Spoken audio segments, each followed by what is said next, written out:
اللهم صل على سيدنا محمد وعلى آل سيدنا محمد وعلى أصحاب سيدنا محمد. اللهم احفظنا من شرور أنفسنا ومن سيئات أعمالنا، فمن يهده الله فلا مضل له ومن يضلله فلا هادي له، وأشهد أن لا إله إلا الله وأشهد أن محمدا عبده ورسوله، أرسله بالحق بشيرا ونذيرا. ربي زدني علما ربي زدني علما ربي زدني علما. السلام علیکم ورحمۃ اللہ وبرکاتہ۔ سیرت النبی کے سلسلے میں ہم پہلی ہجری کے واقعات کو جمع کر رہے ہیں، اور اس درس کے شروع میں جو دو باتیں میں آپ کے سامنے عرض کرنا چاہتا ہوں وہ دراصل نماز سے متعلق ہیں، پھر ہم دوسرے واقعات کی طرف آئیں گے۔ اللہ کے رسول صلی اللہ علیہ وآلہ وسلم نے مسلمانوں کی امامت فرمائی، تو سوال یہ پیدا ہوتا ہے کہ کیا کبھی ایسے بھی ہوا کہ اللہ کے رسول مقتدی رہے ہوں اور صحابی نے نماز پڑھائی ہو؟ تو اس ضمن میں علماء ایک واقعہ جمع کرتے ہیں کہ ہاں، اللہ کے رسول صلی اللہ علیہ وآلہ وسلم نے ایک دفعہ ایک صحابی کے پیچھے نماز پڑھی، اور یہ مسلم کی روایت ہے کہ اللہ کے رسول صلی اللہ علیہ وآلہ وسلم نے حضرت عبد الرحمن بن عوف رضی اللہ تعالی عنہ کے پیچھے نماز پڑھی، اور حضرت مغیرہ بن شعبہ رضی اللہ تعالی عنہ سے مروی ہے، وہ فرماتے ہیں کہ اللہ کے رسول کے ساتھ ہم غزوہ تبوک میں شریک ہوئے۔ اللہ کے رسول قضائے حاجت کے لیے تشریف لے گئے، اور اس کے بعد وہ جب وضو کر کے واپس آئے تو کافی دیر گزر گئی تھی، اور صحابہ کرام نے اس خدشے سے کہ کہیں نماز کا وقت نہ نکل جائے انہوں نے جماعت قائم کر لی، اور جب اللہ کے رسول تشریف لائے تو وہ ایک رکعت پڑھ بھی چکے تھے۔ یعنی فجر کی نماز تو ویسی طویل پڑھی جاتی ہے، اس میں پہلی رکعت دوسری رکعت سے زیادہ طویل ہوتی ہے، تو پہلی رکعت کا ختم ہو کے دوسری رکعت کے شروع ہو جانا یعنی اللہ کے رسول کو کافی دیر ہو گئی۔ تو اللہ کے رسول آئے اور آپ جو ہے وہ نماز میں شامل ہو گئے، اور آپ صلی اللہ علیہ وآلہ وسلم نے بحیثیت مقتدی وہ نماز پڑھی۔ اس کے بعد جب حضرت عبد الرحمن ابن عوف نے سلام پھیرا تو دیکھا کہ اللہ کے رسول کھڑے ہو کر اپنی ایک رکعت جو چھوٹ گئی ہے اس کی تکمیل کر رہے ہیں۔ اب چونکہ یہ معاملہ پہلی دفعہ پیش آیا تھا، اس لیے عبد الرحمن ابن عوف بہت خوف زدہ ہو گئے اور کثرت سے تسبیح پڑھنے لگے کہ کیا مجھ سے یہ غلطی تو نہیں ہو گئی کہ میں اللہ کے رسول سے سبقت لے گیا، کیونکہ یہ تو بڑی بے ادبی کی بات ہوگی نا۔ لیکن جب اللہ کے رسول صلی اللہ علیہ وآلہ وسلم نماز سے فارغ ہوئے تو عبد الرحمن ابن عوف سے کہا کہ عبد الرحمن، تم نے اچھا کیا، تم نے درست کیا۔ تو آپ نے ان کو وقت پر نماز پڑھنے کی ترغیب دی، اور اس بات کو برا نہیں منایا کہ آپ نے میری غیر حاضری میں امامت کیوں فرما لی۔ پھر امام نووی رحمہ اللہ علیہ فرماتے ہیں کہ اس حدیث سے ثابت ہوا کہ مفضول کے پیچھے فاضل کی نماز درست ہے۔ کہنے کا مقصد ہے کہ اگر کوئی عالم کسی ایسے آدمی کے پیچھے نماز پڑھ لے جو اس سے کم درجے کا عالم ہو تو یہ جائز ہے، اور نبی پاک کا کسی امتی کے پیچھے نماز پڑھنا بھی جائز ہے۔ اگر ایسا جائز نہ ہوتا تو اللہ کے رسول صلی اللہ علیہ وآلہ وسلم یہاں پر یہ تعلیم نہ فرماتے کہ تم نے اچھا کیا۔ تو خیر، بہرحال اسلام جو ہے وہ ایک ایسا دین ہے جو کامل ہے ہر لحاظ سے، ہر قدم پر، اور اللہ کے رسول صلی اللہ علیہ وآلہ وسلم کی حیات طیبہ اتنی خوبصورت حیات طیبہ ہے کہ اس کے ایک ایک لمحے سے زندگی کے مسائل حل ہوتے ہیں۔ اسی طرح نماز کے اوقات مکہ معظمہ میں، جیسا کہ ہم پہلے بھی عرض کر چکے ہیں، 2 رکعت تھی، اور نماز کی وہ ترتیب جو آج ہے اسپیشلی فرض رکعات کی، وہ مدینہ منورہ میں ہوئی، اور اس ضمن میں کئی حدیثیں بھی آتی ہیں مثال کے طور پہ صحیح بخاری میں حضرت عائشہ رضی اللہ تعالی عنہ فرماتی ہیں کہ نماز 2 رکعتیں فرض ہوئی، پھر حضرت مدینے کی طرف ہجرت کر کے چلے گئے تو 4 رکعتیں فرض ہوئیں۔ فجر کی نماز کو قرت کے طویل ہونے اور مغرب کی نماز کو وتر ہونے کی وجہ سے اس کی اصل حالت پر چھوڑ دیا گیا، اور سفر کی حالت بھی برقرار رکھی گئی کہ سفر پہ تم 2 ہی پڑھو گے، ماں سوائے مغرب کے کہ اس میں پھر وتر پڑھنی ہوگی۔ وتر سے مراد ہوتا ہے، جیسا کہ میں نے پچھلے دروس میں بھی آپ سے عرض کیا ہے، کہ عربی زبان میں وتر کہتے ہیں ایسے نمبر کو which is not completely divisible by 2، 3، 5، 7، 9، جن کو آپ آڈ نمبرز بھی کہتے ہیں۔ تو چونکہ 3 رکعتیں جو ہیں وہ آڈ نمبر ہے، اس لیے اس کو وتر کہتے ہیں۔ اسی طرح نمبر 1 وہ بھی آڈ نمبر ہے، اس کو بھی وتر کہتے ہیں۔ تو بہرحال یہ اللہ کے رسول صلی اللہ علیہ وآلہ وسلم کے ہجرت کے بعد معاملہ پیش آیا، لیکن اللہ نے مسافر کے لیے یہ رعایت فرمائی کہ آپ 2 پڑھ سکتے ہیں۔ تو خیر بہرحال یہ کچھ نماز سے متعلق واقعات تھے جو میں نے سوچا کہ میں یہاں ذکر کر دوں۔ پھر پہلی ہجری میں اور بھی بہت سارے واقعات رونما ہوئے۔ انشاءاللہ سورہ بقرہ کی تفسیر وغیرہ کی طرف جب ہم جائیں گے آئندہ تو ان چیزوں کو اور ڈیٹیل میں جمع کرنے کی کوشش کریں گے، لیکن سورہ بقرہ میں، سورہ آل عمران میں متعدد ایسی آیات موجود ہیں جو اس زمانے کے لوگوں کی عکاسی کرتی ہیں کہ جو معاشرے میں بیڈ ایلیمنٹس آف سوسائٹیز تھے، انہوں نے اللہ کے رسول صلی اللہ علیہ وآلہ وسلم پہ طرح طرح کے الزامات لگائے، عجیب و غریب سے سوالات پوچھے،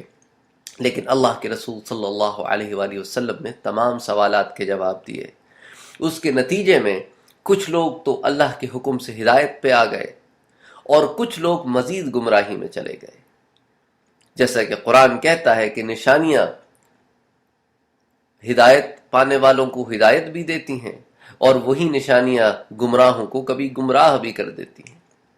تو ہدایت تو اللہ کی طرف سے آتی ہے۔ عبداللہ ابن ابی ابن سلول نے بھی اللہ کے رسول صلی اللہ علیہ وآلہ وسلم کو تکلیف دینے میں کوئی کسر نہیں اٹھا کے رکھی، اور ہمیشہ کچھ نہ کچھ بڑبڑاتا رہتا،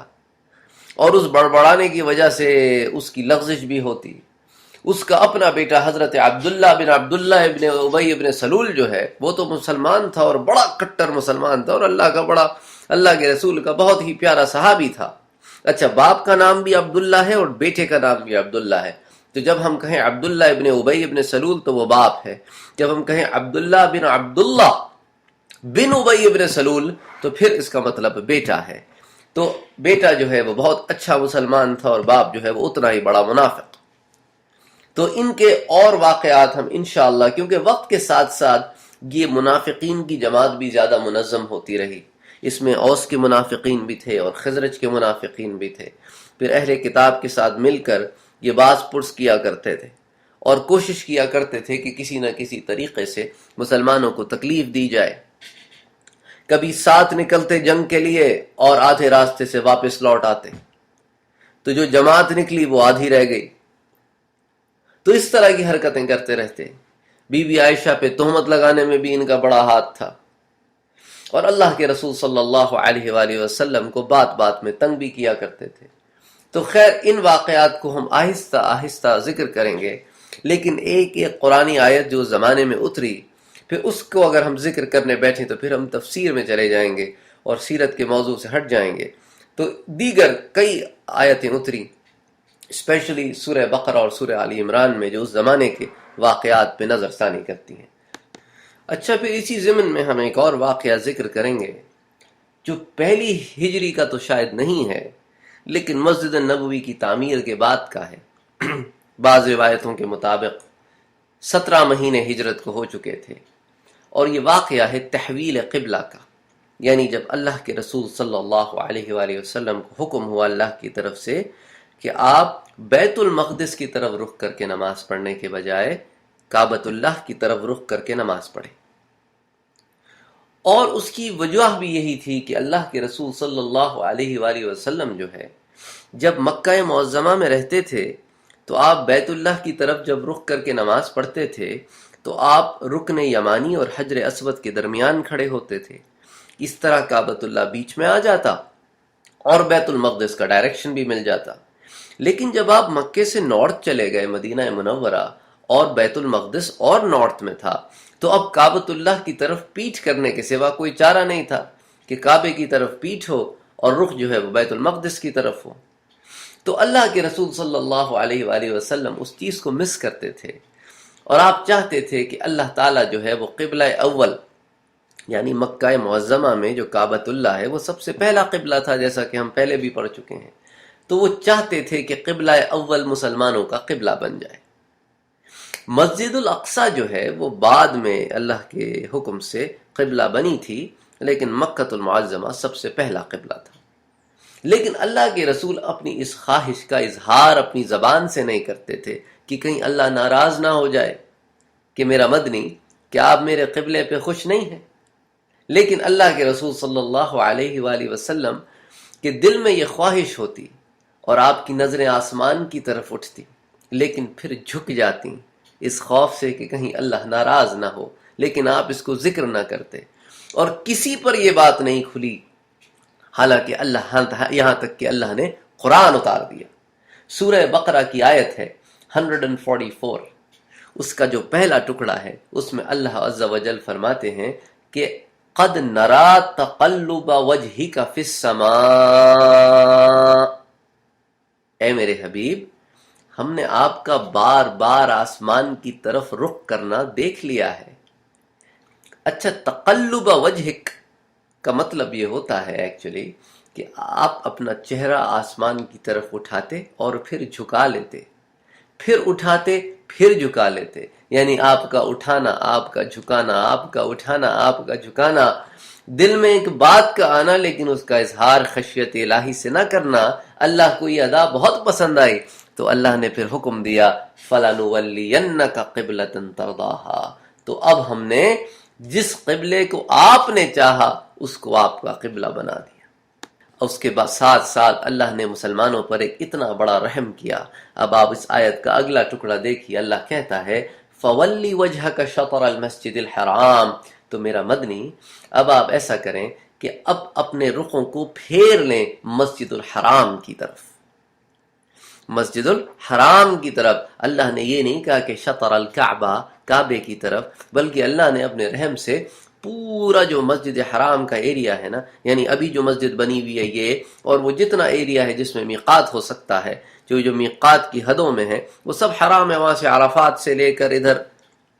جتنے بھی پوائنٹس ہیں۔ تو اب دیکھیں آپ دنیا کے کسی بھی حصے میں ہوں، آپ کی جہت، آپ کا رخ حرم کے کسی بھی ٹکڑے پہ ہو جائے، آپ کی نماز ہو جاتی ہے۔ اگر اللہ کہتا ہے شطر الکعبہ کہ کعبے کی طرف ہی ہو، تو پھر آپ اگر 0.1 نینو میٹر بھی ادھر ادھر ہو جاتے نا تو نماز نہیں ہوتی۔ یہ تو اللہ کا بڑا کرم ہے، اللہ کا بڑا رحم ہے کہ اللہ سبحانہ و تعالی نے اپنے بندوں پہ یہ کرم فرمایا۔ پھر اللہ نے آگے حکم دیا وَحَيْثُ مَا كُنْتُمْ فَوَلُّوا وُجُوهَكُمْ شَطْرَهُ، تو اے مسلمانوں جہاں کہیں بھی ہو اپنے چہرے کو اس طرف پھیر لیا کرو۔ وَإِنَّ الَّذِينَ أُوتُوا الْكِتَابَ لَيَعْلَمُونَ أَنَّهُ الْحَقُّ مِنْ رَبِّهِمْ، اور وہ لوگ جنہیں اللہ نے کتاب دی وہ جانتے ہیں کہ تحویل قبلہ کا جو حکم ہے وہ ان کی رب کی طرف سے حق ہے۔ وہ جانتے ہیں کہ یہ پہلے قبلہ تھا، ہم نے تو بیت المقدس بعد میں تعمیر کروا کے ان کا دل رکھنے کے لیے اس کو قبلہ بنایا، اب واپس پہلے قبلے کی طرف پھیرے دیتے ہیں، تو وہ جانتے ہیں کہ یہ قبلہ تھا۔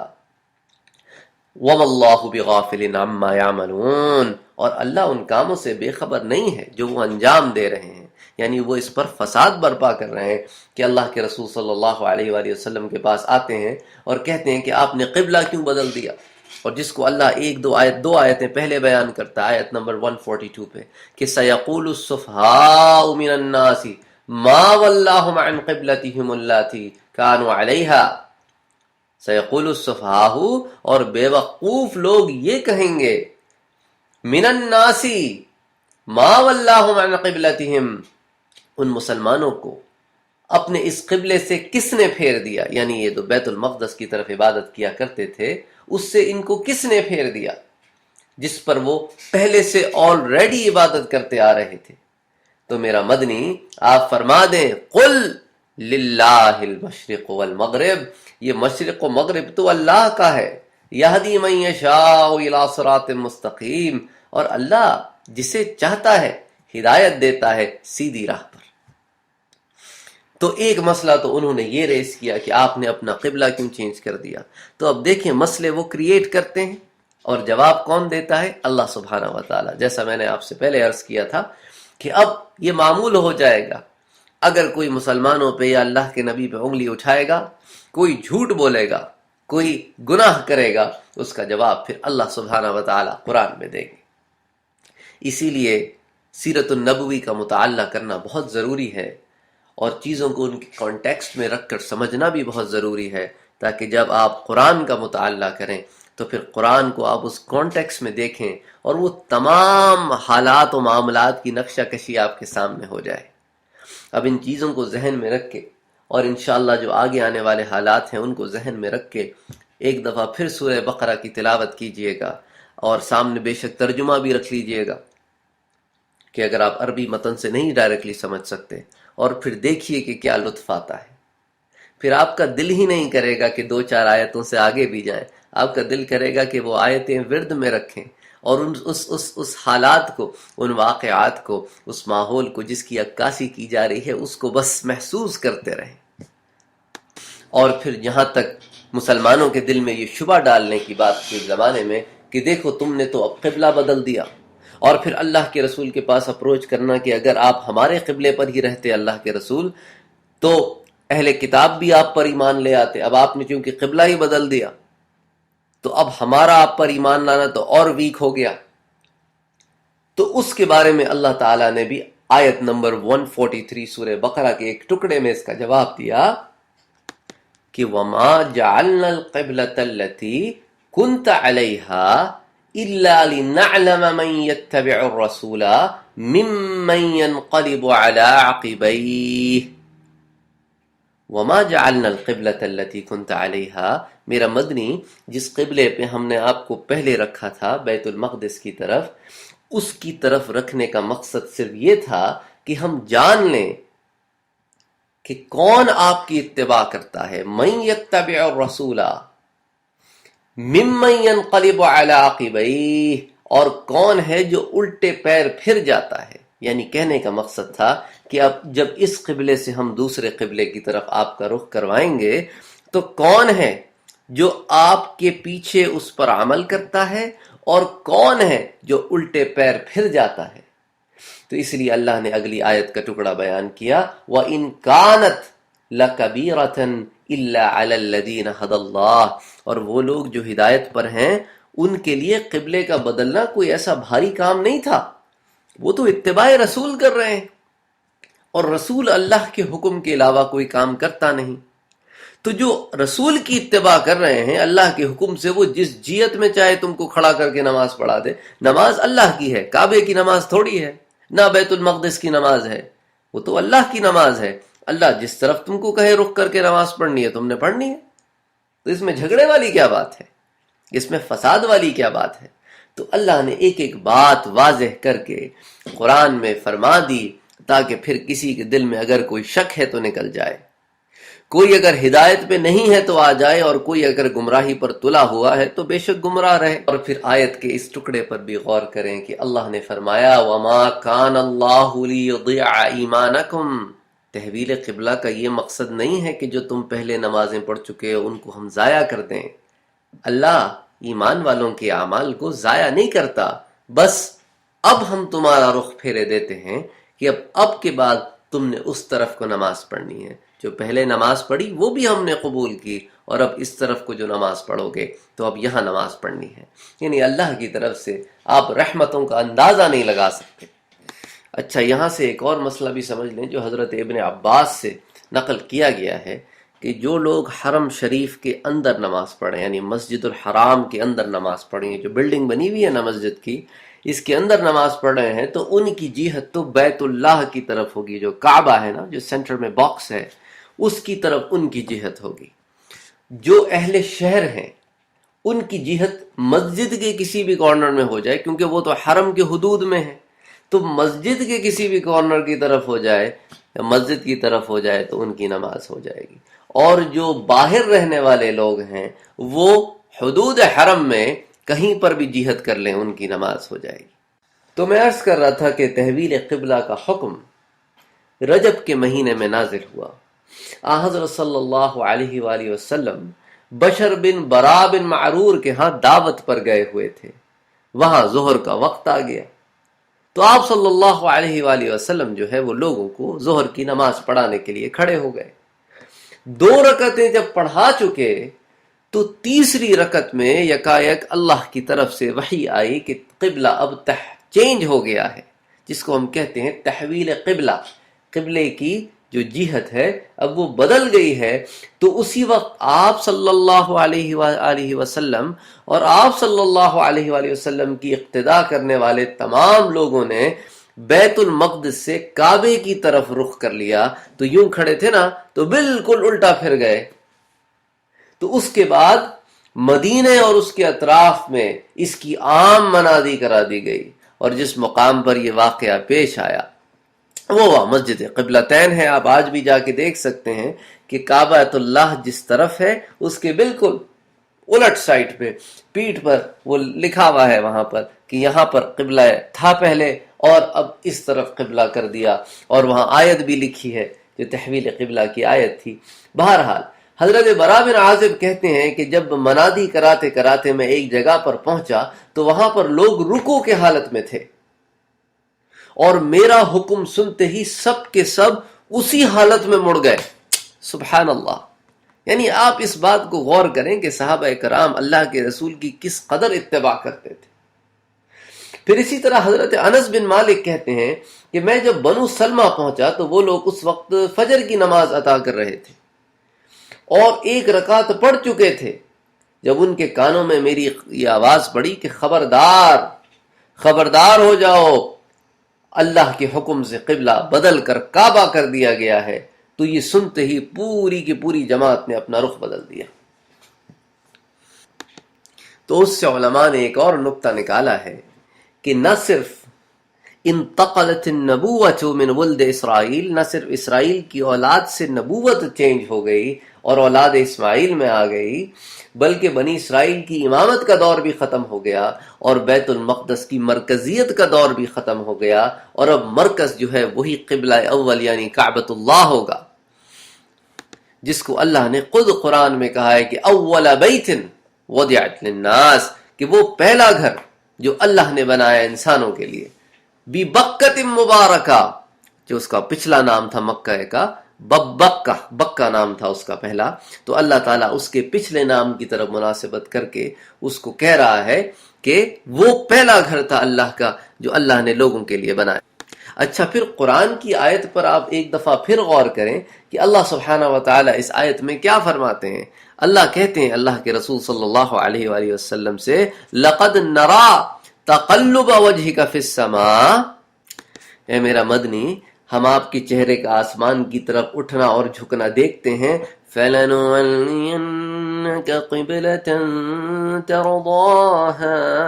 تو میرا مدنی ہم آپ کا رخ پھیرے دیتے ہیں اس قبلے کی طرف جو آپ کی خواہش ہے۔ یعنی اگر آپ قرآن کی آیتوں پر غور کریں تو اللہ کیا کہہ رہا ہے؟ اللہ یہ نہیں کہہ رہا کہ ہم آپ کا رخ کعبے کی طرف پھیر دیتے ہیں، اللہ کہہ رہا ہے ہم آپ کا رخ اس قبلے کی طرف پھیر دیتے ہیں جو آپ کی مرضی ہے۔ تو اس کا مطلب ہے، اس آیت سے بات ظاہر ہوتی ہے کہ کعبۃ اللہ بھی قبلہ تھا، ورنہ اللہ کعبۃ اللہ کے لیے قبلے کا لفظ کیوں استعمال کرتے کہ آپ کی مرضی کا قبلہ؟ کسی زمانے میں وہی مرکز تھا، لیکن اللہ نے بنی اسرائیل پر یہ رحم کیا کہ ان کا مرکز خود بنا دیا بیت المقدس میں، اور پھر اس کے بعد اللہ اب دوبارہ انسانیت کا مرکز اور قبلہ کعبۃ اللہ کو بنا رہے ہیں۔ تو قرآن پر غور کرنے سے اتنے اسرار کھلتے ہیں اور اتنی گتھیاں سلجھتی ہیں۔ سبحان اللہ، یہ اللہ کا کلام ہے۔ اللہ ہمیں توفیق عطا فرمائے کہ اس کو پڑھیں اور اس کا حق ادا کریں۔ تو بہرحال مدینہ منورہ میں آنے کے 17-18 منتھس کے بعد، یوں سمجھ لیں لگ بھگ 1.5 سال کے بعد، تحویل قبلے کا حکم آیا، اور قبلہ بیت المقدس سے پھیر کر مسجد الحرام کی طرف۔ مدینہ منورہ میں ایک آدمی تھا جس کا نام تھا ابو عامر، اور کتابوں میں اس کا نام ابو عامر کے ساتھ لوگ فاسق کا لفظ ایڈ کرتے ہیں، کیونکہ اللہ کے رسول صلی اللہ علیہ وآلہ وسلم نے فرمایا تھا اسے ابو عامر فاسق کہا کرو۔ اس کی وجہ یہ تھی کہ زمانہ جاہلیت میں اس نے رہبانیت اختیار کر لی تھی اور کمبل کا لباس پہنا کرتا تھا اور لوگوں سے دور رہا کرتا تھا، اور لوگ اس کی بڑی عزت و احترام کیا کرتے تھے اور اس کے کچھ فالوورز بھی بن گئے تھے۔ جب اللہ کے رسول صلی اللہ علیہ وآلہ وسلم مدینہ منورہ میں آئے اور ساری قوم مسلمان ہو گئی تو اس نے انکار کیا۔ ایک دن اللہ کے رسول کے حضور میں حاضر ہوا اور کہنے لگا کہ یہ آپ کون سا دین لے کر آئے ہیں؟ تو آپ نے کہا میں دین ابراہیمی لے کر آیا ہوں۔ تو اس نے کہا کہ دین ابراہیمی پر تو میں بھی ہوں۔ آپ صلی اللہ علیہ وآلہ وسلم نے کہا کہ نہیں، تو دین ابراہیمی پر نہیں ہے۔ اس نے کہا اچھا، آپ نے تو دین ابراہیمی میں اتنی ساری چیزیں داخل کر دی ہیں۔ آپ صلی اللہ علیہ وآلہ وسلم نے فرمایا نہیں، میں نے دین ابراہیمی میں کوئی نئی چیز داخل نہیں کی، بلکہ دین ابراہیمی کو اس کی اصلی حالت پر قائم کیا ہے۔ تو بدبخت آگے سے کہنے لگا کہ الکاذب اماتہ اللہ طریدا غریبا وحیدا، کہ جو جھوٹا ہو اللہ اس کو اپنے اہل و عیال سے دور، اپنے وطن سے دور تنہا موت دے۔ تو اس کا اشارہ اللہ کے رسول صلی اللہ علیہ وآلہ وسلم کی طرف سے، نعوذ باللہ۔ تو آپ نے فرمایا اجل فمن کذب یفعل اللہ ذلک بہ، بے شک جو جھوٹ بولتا ہے اللہ اس کے ساتھ ایسا ہی سلوک کرتا ہے۔ چنانچہ کچھ عرصے کے بعد وہ اپنے 10-15 عقیدت مندوں کو لے کر مدینہ منورہ چھوڑ کر مکے کی طرف چلا گیا، اور جب اللہ کے رسول صلی اللہ علیہ وآلہ وسلم نے مکے کو فتح کیا تو وہ وہاں سے بھاگ کر طائف چلا گیا۔ جب طائف والوں نے اسلام قبول کیا تو وہ وہاں سے بھاگ کر شام چلا گیا اور وہیں پر اکیلے اپنے وطن سے دور مر گیا۔ تو اس بدبخت نے جو دعا مانگی تھی نا، اللہ کے رسول صلی اللہ علیہ وآلہ وسلم نے اس پر آمین کہا تھا، تو وہ اس کی دعا اس کو اور خود کو لگ گئی۔ وہ جھوٹا جو ہے وہ ساری دنیا کو پتہ چل گیا کہ وہ جھوٹا تھا، اور جو اس کا عزت و احترام کرتے تھے ان کو بھی پتہ چل گیا کہ کتنا بڑا جھوٹا تھا وہ۔ اور اللہ نے اس کو اس طرح کی موت دی کہ سب سے دور قسمہ پرسی کی عالم میں اپنے وطن سے دور، اور اسی حال میں وہ ہلاک ہوا۔ تو یہ چند واقعات تھے جو پہلی ہجری میں پیش آئے۔ اس کے بعد انشاءاللہ اگلے درس سے ہم ان سرایا کی طرف آئیں گے اور ان غزوات کی طرف آئیں گے جو اللہ کے رسول صلی اللہ علیہ وآلہ وسلم نے کی۔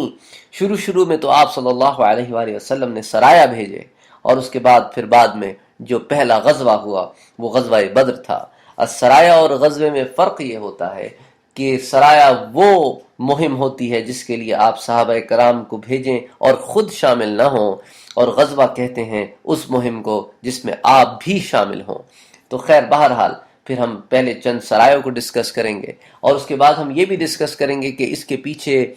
کیا ریزنز تھے، تاکہ ایک کلیئر ہیڈ ہو جائے اور وہ الزامات جو لگائے گئے ہیں ان الزامات کا جواب بھی دے دیا جائے۔ وما علینا الا البلاغ۔ اللہم صل علی سیدنا محمد وعلی آلہ وصحبہ وبارک وسلم، وصلوا علیہ وسلموا تسلیما۔